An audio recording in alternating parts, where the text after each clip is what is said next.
ನೀವ್ ಹೇಳಿದ್ರಿ ಇವಾಗ ಹೆಣ್ಮಕ್ಳಿಗೋಸ್ಕರ ನಾನು ಏನಾದ್ರೂ ಮಾಡ್ಲೇಬೇಕು, ಸಮಾಜ ಸೇವೆ ಮಾಡ್ಬೇಕು ಅಂತ ಹೇಳಿ. ಬಟ್ ಈಗಿನ ಕಾಲದಲ್ಲಿ ಮುಂದೆ ಹೋಗಕ್ಕೂ ಕೂಡ ಬಿಡಲ್ಲ. ಯಾರಾದ್ರೂ ಸಪೋರ್ಟ್ ಸಿಸ್ಟಮ್ ಬೇಕು ಅಂತ. ಬಟ್ ನೀವ್ ಯಾವ ರೀತಿಯಾಗಿ ಮಾಡಕ್ ಹೊರಟಿದೀರಾ, ಯಾವ ತರ ಮಾಡ್ಬೇಕು ಅಂತ ನೀವ್ ಅನ್ಕೊಂಡಿದೀರಾ? ಸ್ಪೆಸಿಫಿಕ್ ಆಗಿ ಹೇಳ್ಬೇಕು ಅಂದ್ರೆ ತುಂಬಾ ಇಶ್ಯೂಸ್ ಇದೆ ಸೊಸೈಟಿಲಿ, ನೀವೆಲ್ಲಾನು ಸಾಲ್ವ್ ಮಾಡಕ್ ಆಗಲ್ಲ. ಇವಾಗ ನನ್ನ ಫಸ್ಟ್ ಪಾಡ್ಕಾಸ್ಟ್ ಅಲ್ಲಿ ನಾನು ನೀಲಾದೇವಿ ಆರ್ ಪ್ರಸಾದ್ ಅವ್ರ ಬಗ್ಗೆ ಮಾತಾಡಿದೆ, ಅವ್ರ ಜೊತೆ ತುಂಬಾ ಸುದೀರ್ಘವಾಗಿ ಮಾತಾಡಿದೆ. ಅವರು ಮೊದಲನೇ ಬಾರಿಗೆ 70 ವರ್ಷ ಮುಂಚೆ 33% ಮೀಸಲಾತಿ ಬೇಕು ಮಹಿಳೆಯರಿಗೆ ನಾಯಕತ್ವದಲ್ಲಿ ಅಂತ ಮಾತಾಡ್ತಾರೆ.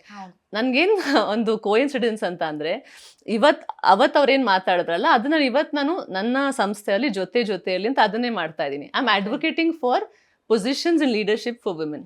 ಹೆಣ್ಮಕ್ಳಿಗೆ ನೀವು ಓದಿಸಿದೀರಾ, ಶಿಕ್ಷಣ ಕೊಟ್ಟಿದ್ದೀರಾ, ಆಮೇಲೆ ಅವ್ರು ಜಾಬ್ಸ್ ಮಾಡ್ತಾ ಇದ್ದಾರೆ, ಸಂಪಾದನೆ ಮಾಡ್ತಾ ಇದ್ದಾರೆ, ಎಲ್ಲೋ ಒಂದ್ ಕಡೆ ಒಂದು ಲೆವೆಲ್ ಅಪ್ ಆಗಿದೆ. ಈಗ ನಿಮ್ ಜನರೇಷನ್ ಬರ್ತಾ ತುಂಬಾ ಬದಲಾವಣೆ ಆಗುತ್ತೆ.